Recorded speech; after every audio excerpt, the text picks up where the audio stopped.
Hola, buen día, espero que te encuentres muy bien. Vamos a continuar con este maravilloso viaje por el libro de Gálatas, esta carta que nos ha traído de verdad mucha carne espiritual, que nos ha dejado satisfechos de pura doctrina y que ha sido maravilloso pasar por ella.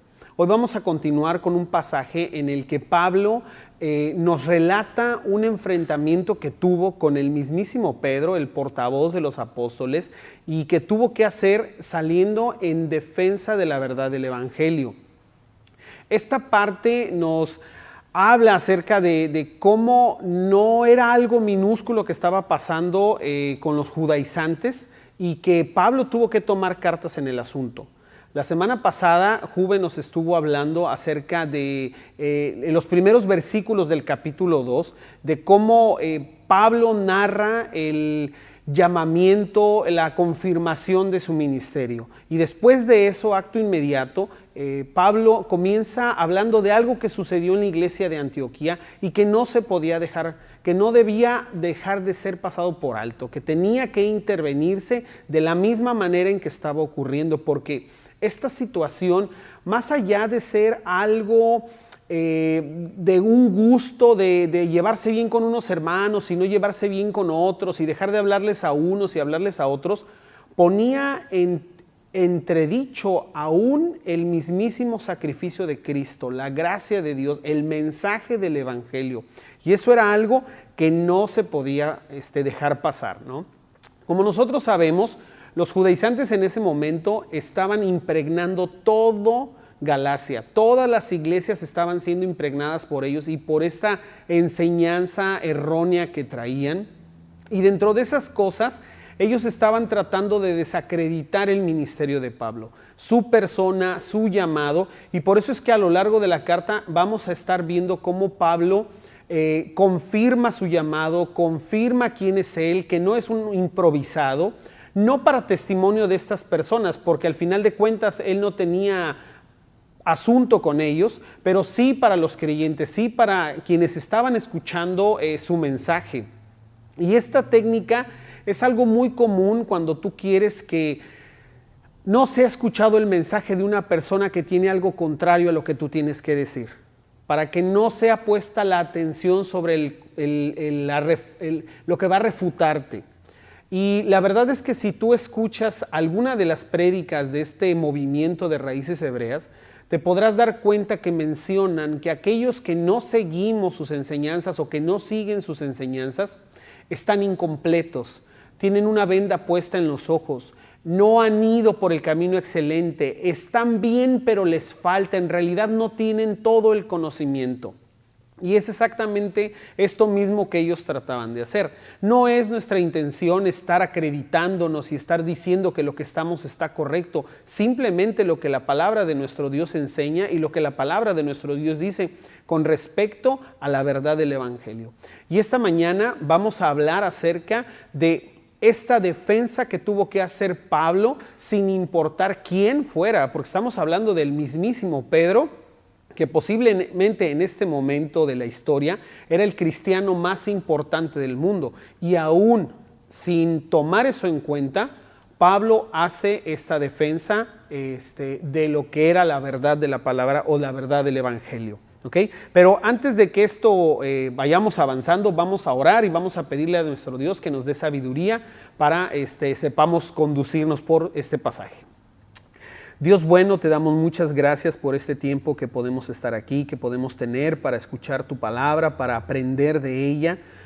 Te pedimos que nos des sabiduría, nos des inteligencia, que hables a nuestro corazón y que podamos escudriñarla, que podamos tener nuestros ojos espirituales bien abiertos, listos y prestos, Señor, a ver todas las verdades que tú tienes para nosotros. Gracias te damos y te pedimos esto en el dulce nombre de Cristo Jesús. Amén. Bueno, como lo estaba diciendo ahorita, Pablo no se queda callado ante una situación que pareciera muy simple, pero que nos vamos a dar cuenta tiene implicaciones demasiado fuertes, que pudiera causar una catástrofe en la iglesia naciente del primer siglo. Y Pablo tiene esta visión correcta de lo que estaba pasando frente a él. Y no puede permitirse, no puede darse el lujo de voltear hacia otro lado, de no enfrentar la situación. Pablo, vemos a lo largo de los capítulos y de las cartas y de los libros donde se relata la vida de Pablo, que más de una ocasión tuvo que enfrentar problemas no pequeños con gente que estaba enseñando las cosas incorrectas, que estaba yendo por lugares completamente chuecos y diferentes a lo que es la verdad de Dios, y este caso no fue diferente. Pablo tuvo que tomar esta situación en sus manos. Pablo comienza el capítulo 2 hablando de su testimonio, del inicio de su ministerio y la ratificación por los apóstoles, dándole crédito a su apostolado y dejando en claro, como dije hace rato, que él no es un improvisado en la fe. Después de esto viene el pasaje que nos compete esta mañana, que es en el capítulo 2 y son los versículos desde el 11 hasta el 21. Te invito a que abras tu Biblia y me acompañes para leerlo.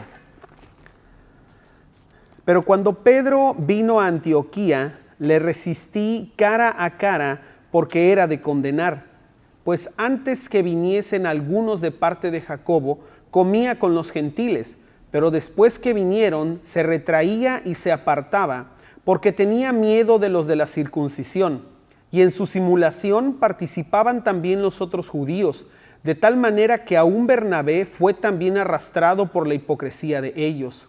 Pero cuando vi que no andaban rectamente conforme a la verdad del Evangelio, dije a Pedro delante de todos: si tú, siendo judío, vives como los gentiles y no como judío, ¿por qué obligas a los gentiles a judaizar?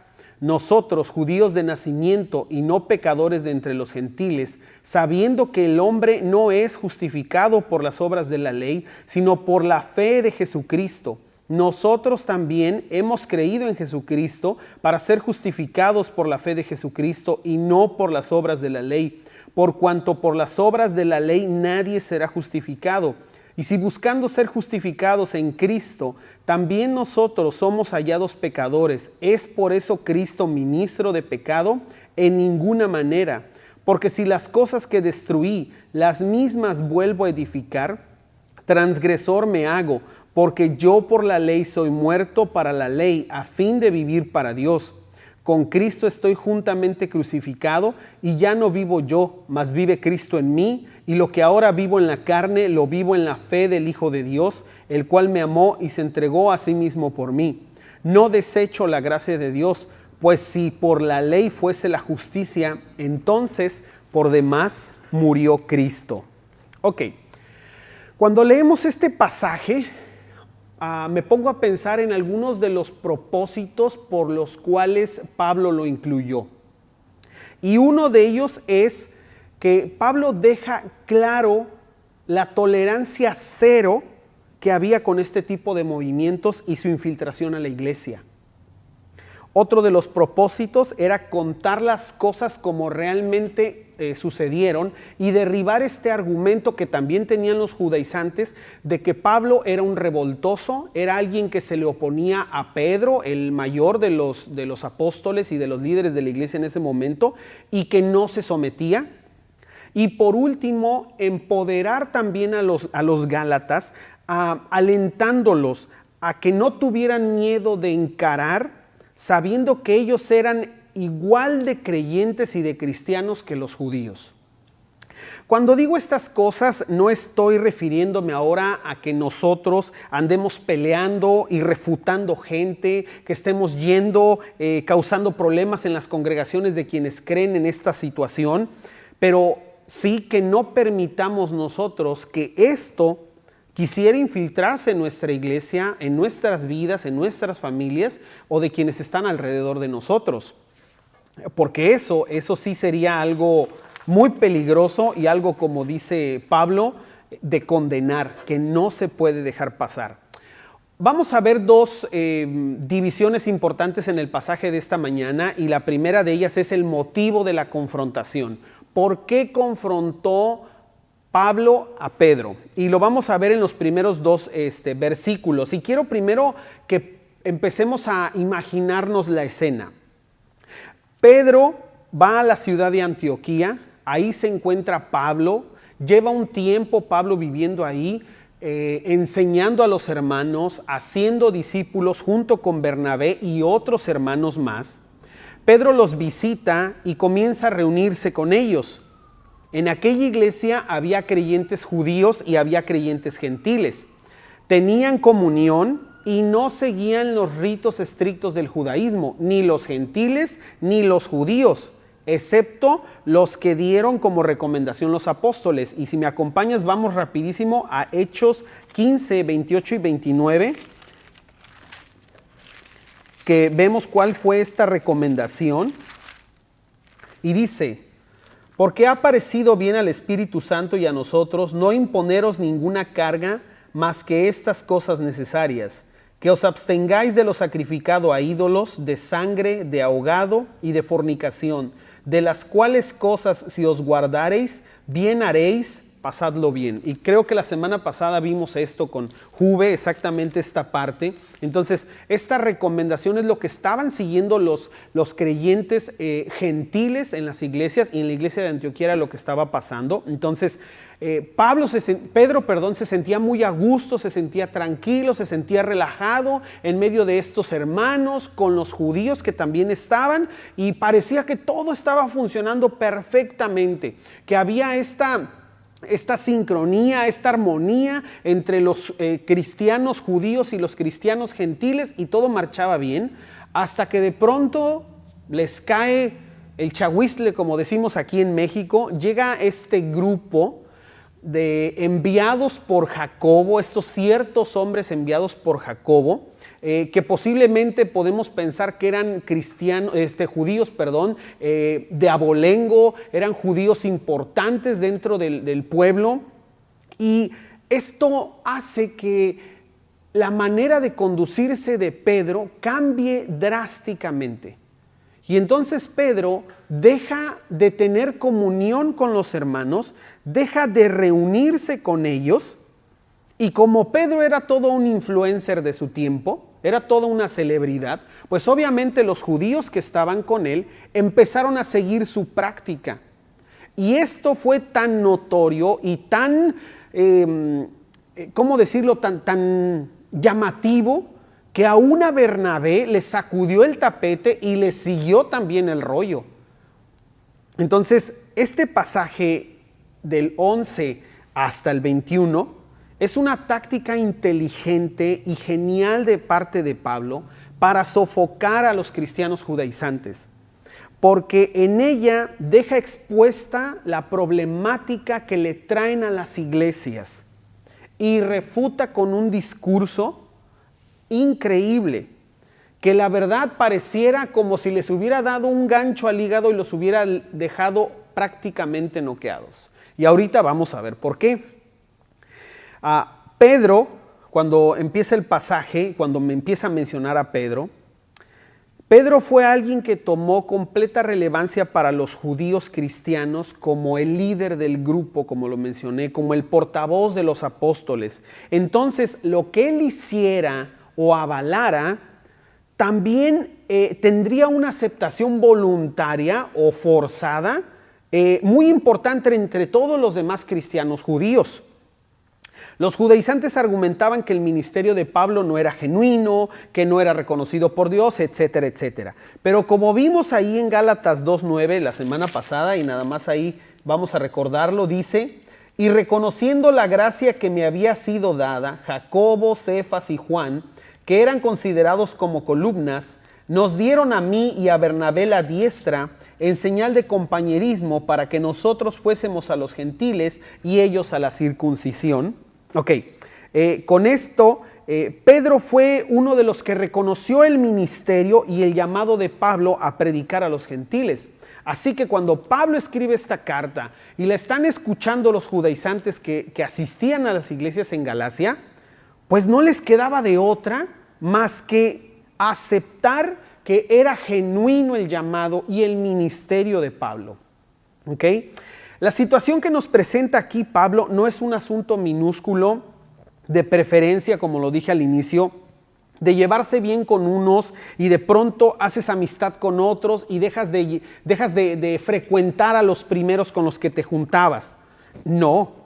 Cuando dice que era algo de condenar, ahí en el versículo 11, significa que era algo tan grave que no se podía dejar pasar por alto y que necesitaba una corrección inmediata y mayúscula.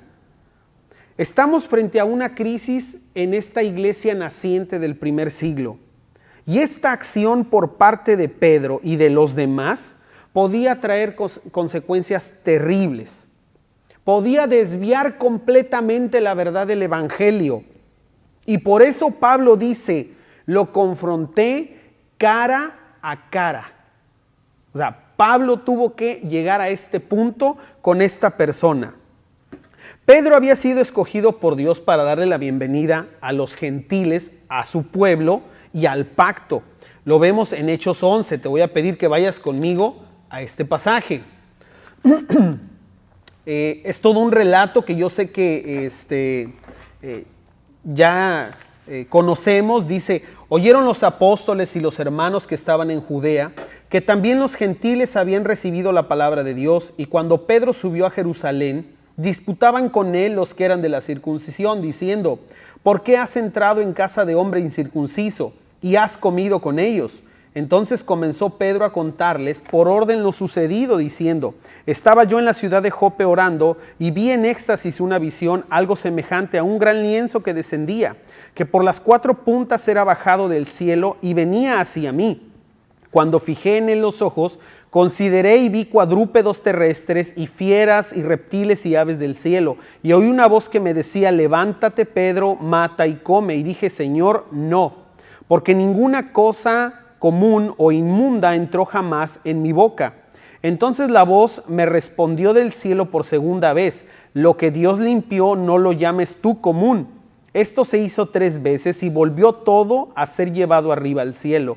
Y he aquí luego llegaron 3 hombres a la casa donde yo estaba, enviados a mí desde Cesarea, y el Espíritu me dijo que fuese con ellos sin dudar. Fueron también conmigo estos 6 hermanos, y entramos en casa de un varón, quien nos contó que había visto en su casa un ángel que se puso en pie y le dijo, envía hombres a Jope y haz venir a Simón, el que tiene por sobrenombre Pedro. Él te hablará palabras por las cuales serás salvo tú y tu casa. Y cuando comencé a hablar, cayó el Espíritu Santo sobre ellos también, como sobre nosotros al principio.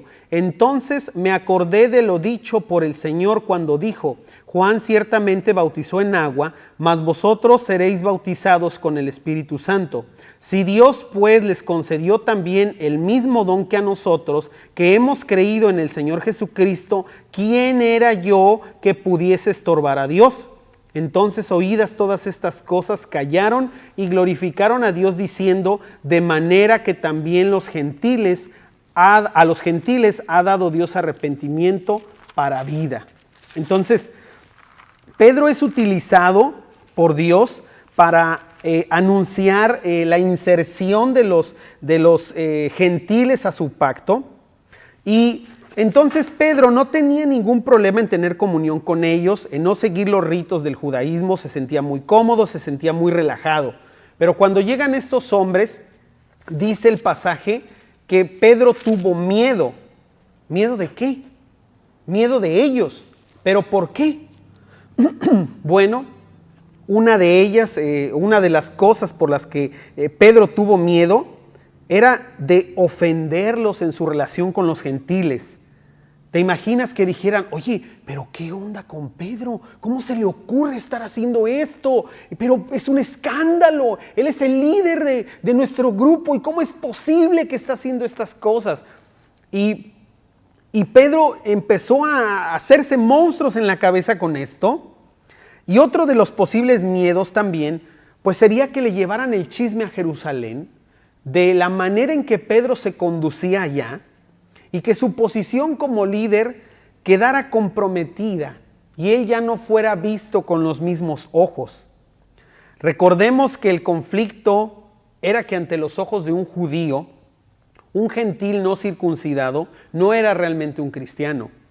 Así que Pedro quiso evitar quedar en medio de un problema, pero se metió en uno peor. Como decimos, saltó de la sartén al fuego. Y eso fue lo que le pasó a Pedro. Entonces, ¿qué hace Pedro? Dice el versículo 12, dice, comía con los gentiles, pero después que vinieron se retraía y se apartaba. Ok, Pedro deja de tener comunión con ellos y no se refiere solo a que dejó de comer con ellos. No fue como que, imagínense, no fue algo como que, ay, hermano Pedro, ¿cómo está? Buenos días. Oiga, pásele, échese un taco. Mi mujer hizo esa carnita de puerco en salsa verde con frijolitos refritos y tortillas a mano que tanto le gusta. Y de repente Pedro le dijera, no, hermanito, muchas gracias, fíjese, la verdad es que ya comí. Y además estoy a dieta, la túnica como que ya me está apretando. No fue algo así.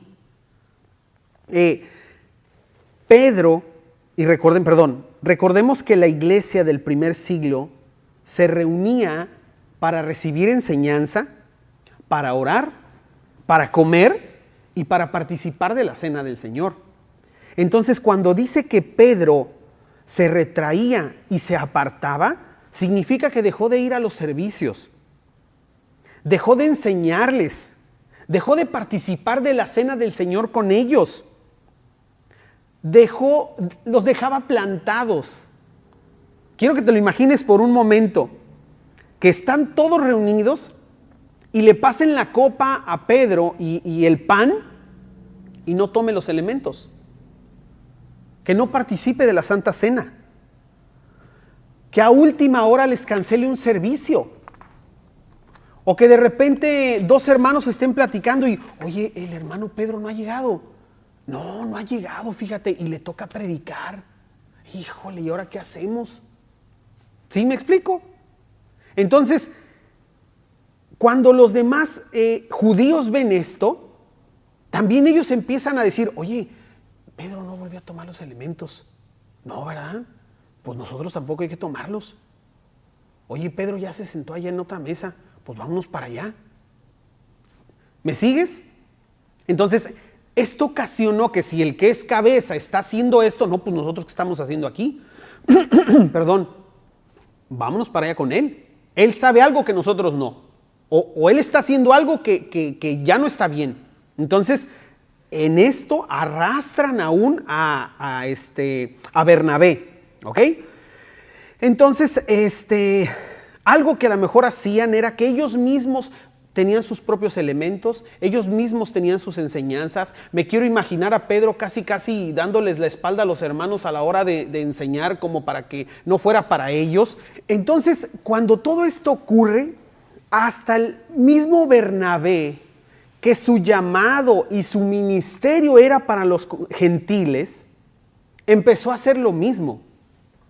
¿Te imaginas a Pablo viendo ocurrir esto? Hirviéndole la sangre y tratando de consolar y de confirmar a los hermanos gentiles por esta situación.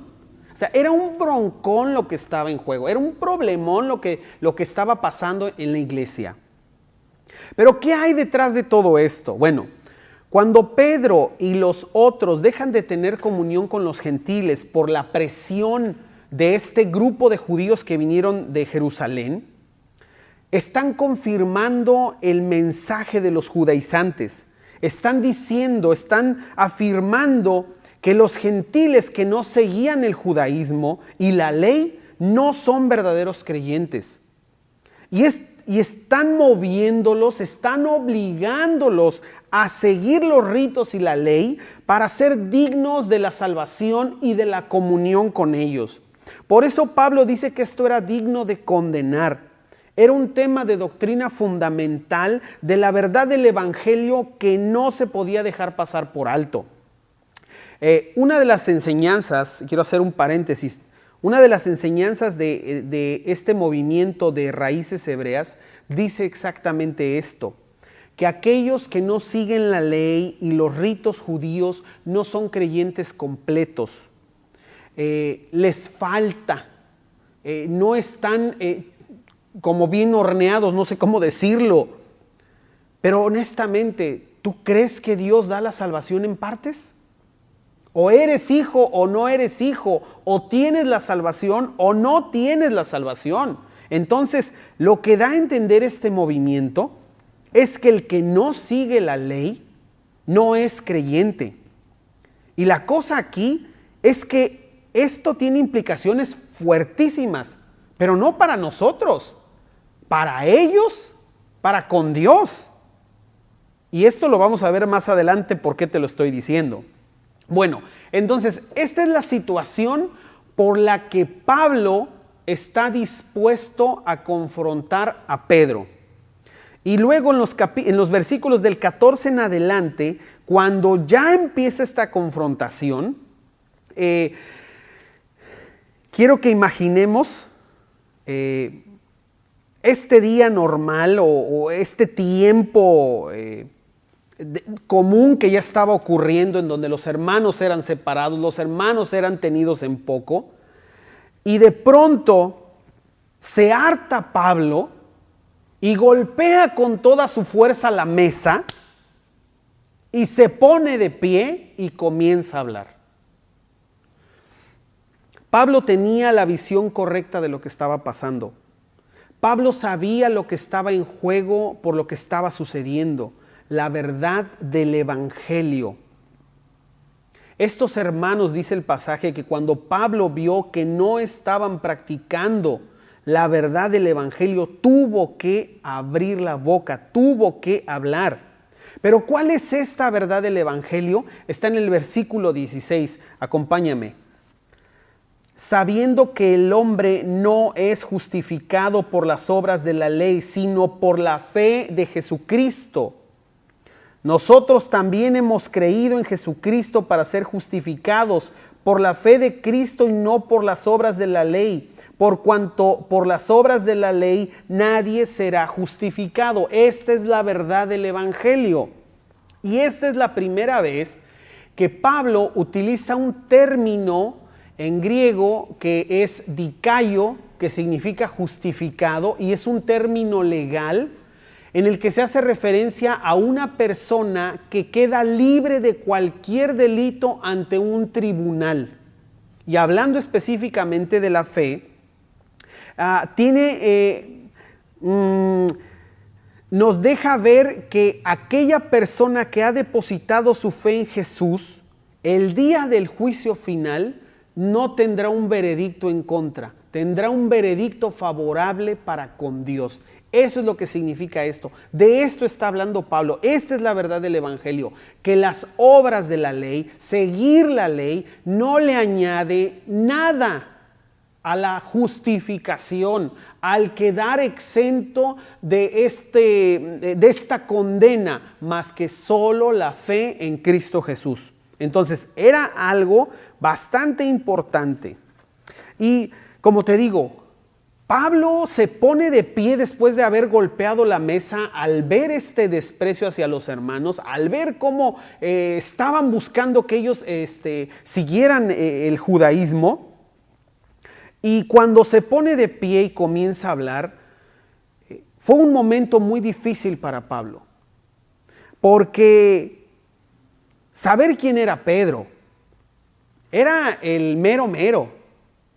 Era posiblemente el cristiano, como lo dije, de su tiempo más importante del mundo. Y Pablo todavía no era conocido más que por su terrible pasado. Pablo todavía no hacía ni un viaje misionero. No era un creyente o un apóstol de relevancia. Al contrario, era tenido como un revoltoso.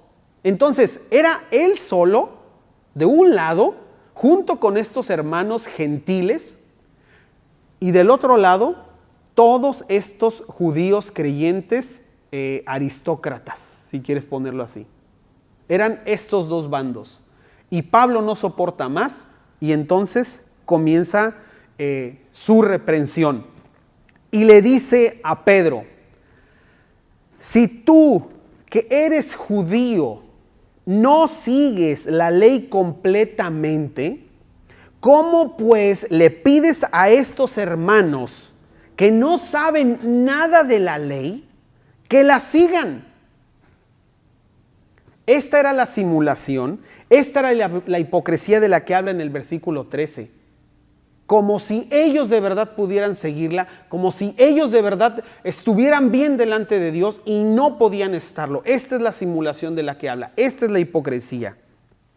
¿Se imaginan la cara de Pedro cuando Pablo hizo esto? ¿Se imaginan las bocas abiertas de los demás judíos? ¿De Bernabé? ¿La cara roja? Siendo que él fue enviado a ministrar a los gentiles. La sorpresa y a lo mejor casi el desmayo de estos judíos de abolengo ante lo que estaba haciendo Pablo. Pablo continúa diciéndole: Pedro, nosotros somos judíos de nacimiento y sabemos que la ley no salva, solo la fe en Jesús.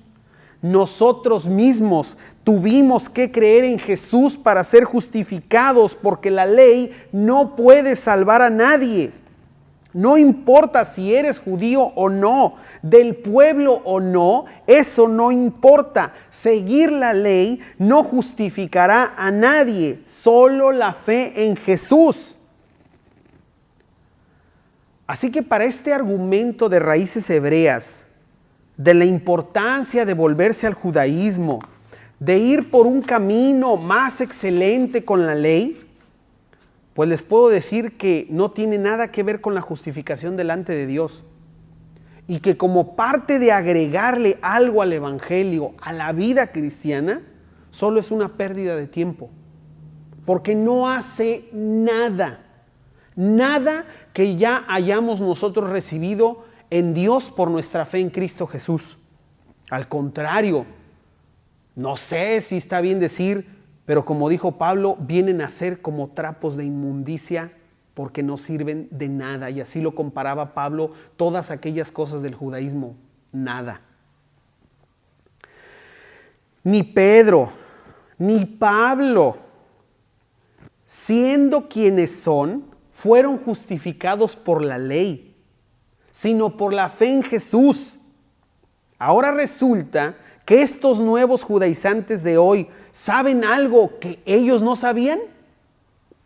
Ahora resulta que estos movimientos de raíces hebreas tienen más revelación de Dios que Pedro y que Pablo, que escribieron la palabra de Dios, que fueron llamados y encomendados por el mismísimo Señor Jesús a la obra. Por favor, es ilógico. Es ilógico. En el versículo 17, Pablo se adelanta a una posible objeción de parte de estos judíos que estaban con Pedro. Y dice el versículo 17: y si buscando ser justificados en Cristo, también nosotros somos hallados pecadores, ¿es Cristo por eso ministro de pecado? En ninguna manera.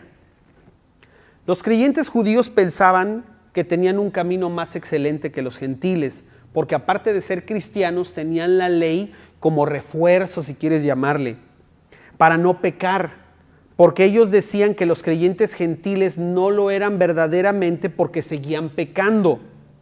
No tenían una ley que los mantuviera a raya, que les dijera cómo vivir la vida. Entonces, por seguir pecando, no eran creyentes verdaderos. Pero, ¿cómo iban a ser aceptados ellos por Dios si todavía seguían luchando con esto? Y si entonces Dios los acepta así, todos pecadores, sin ley, como animalitos del campo, pues entonces, ¿qué pasa con Cristo? ¿Se hace un ministro de pecado? ¿Se hace de la vista gorda? ¿Deja entrar a cualquiera? Dice Pedro, en ninguna manera.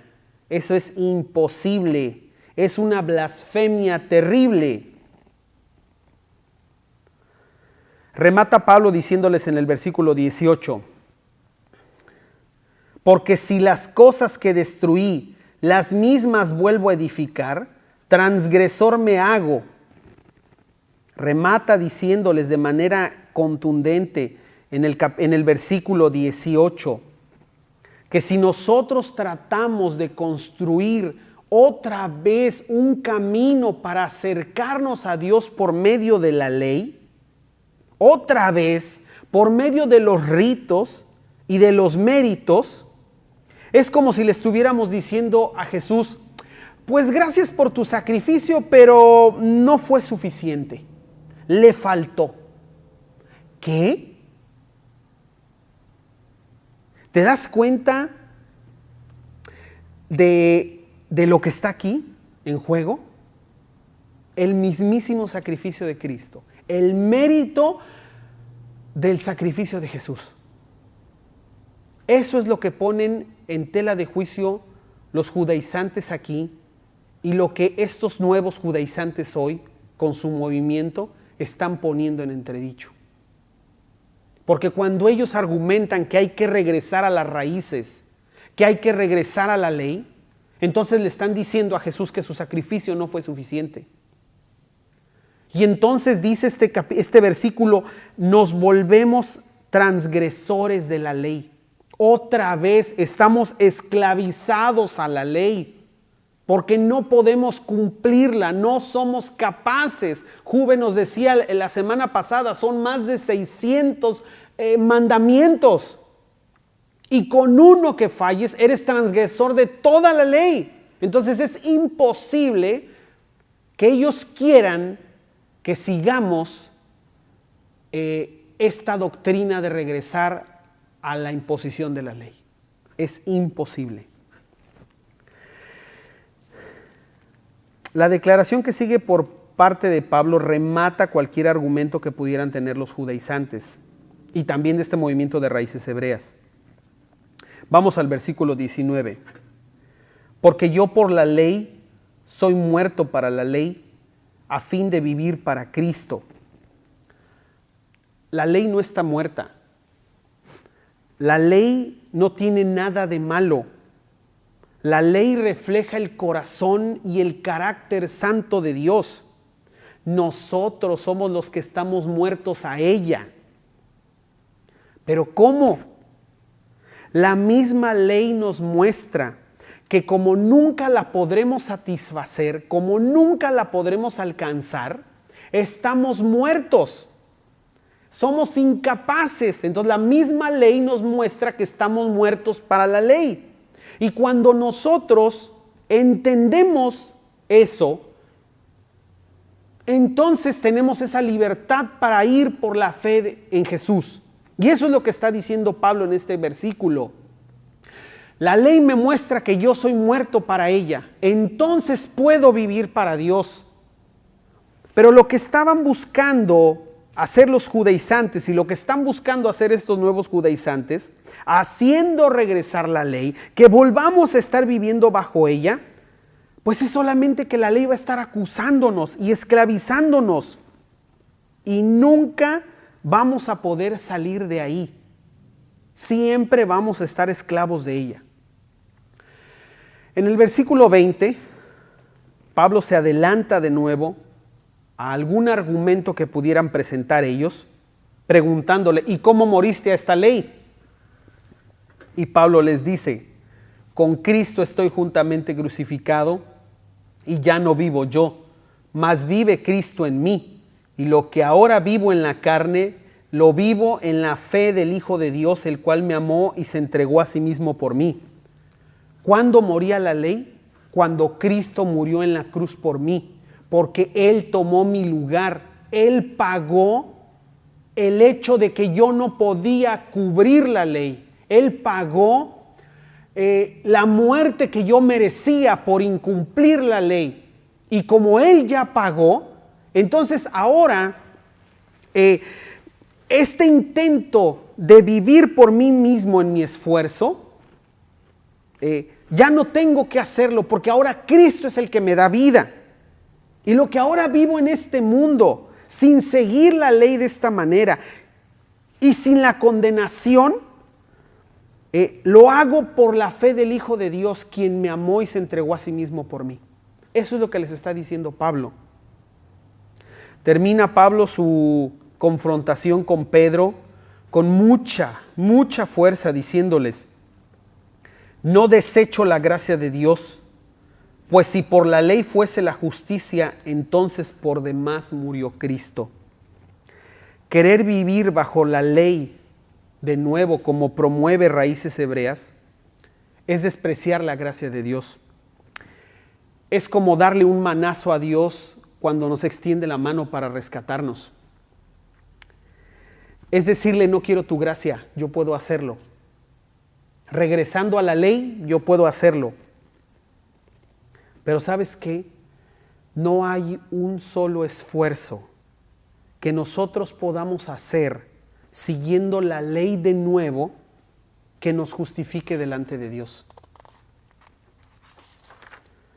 Si este movimiento de Raíces Hebreas estuviera en lo correcto y necesitáramos la ley de nuevo para estar completos, ¿para qué murió Cristo? Murió en vano. ¿Tú crees que si Cristo hubiera sabido que había otra salida, no la hubiera tomado en el huerto del Getsemaní cuando le pregunta al Padre?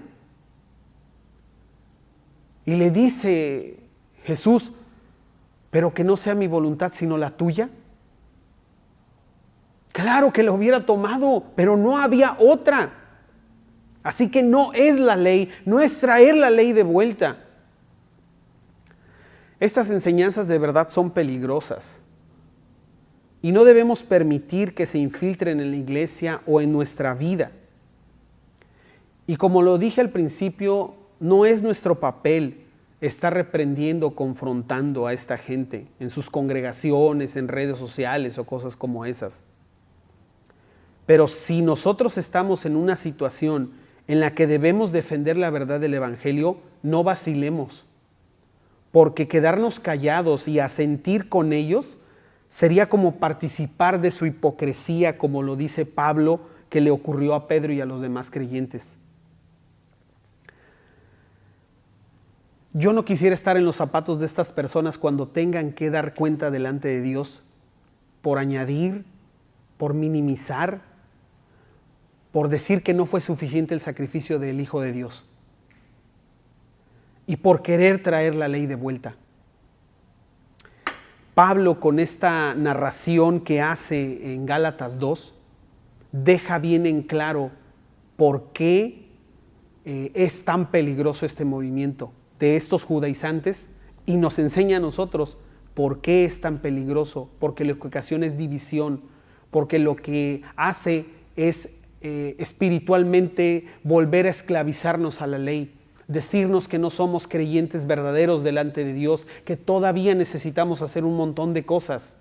Y entonces nos vuelve como cualquier religión del mundo que tiene que seguir un montón de ritos, un montón de cosas para poder aspirar a la gracia de Dios. La próxima semana vamos a continuar con esta maravillosa carta y con este festín de doctrina y de carne espiritual que nos ha dejado. Y me despido yo solamente de ustedes, mandándoles un fuerte abrazo a la distancia y esperando que reflexionemos en estas cosas y que de verdad traigan a nuestra vida este crecimiento espiritual que todos nosotros necesitamos para que este movimiento o cualquier otro movimiento que viene a poner en tela de juicio la verdad del Evangelio, sepamos nosotros qué hacer y no dudemos y no vacilemos en refutar o en salir en defensa de la verdad del Evangelio, porque es nuestro deber, sabiendo la verdad y conociendo la palabra de Dios y lo que Dios ha dejado puesto en su palabra para nosotros. Así que otra vez te mando un gran abrazo, cuídense mucho, que Dios los bendiga. Nos gustaría invitarte a revisar algunos puntos que se mostraron durante la reunión. Participa en la siguiente trivia y reafirma así tus conocimientos. Pablo condenó las acciones de Pedro porque eran un mal testimonio para los no creyentes de Antioquía.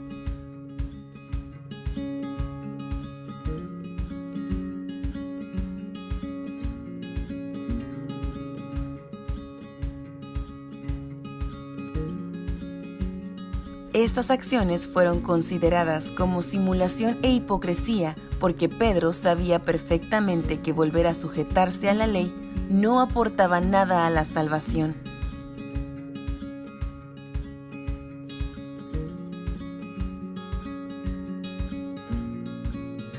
La verdad del Evangelio que Pablo proclamó es que el hombre no es justificado por la ley, sino por la fe en Jesucristo.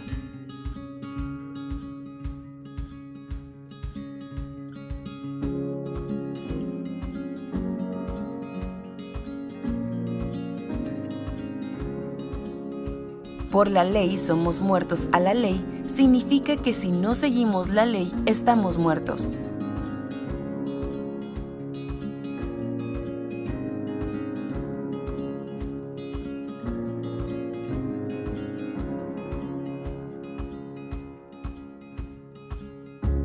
Pretender vivir bajo la ley es despreciar la gracia de Dios y hacer vano el sacrificio de Cristo.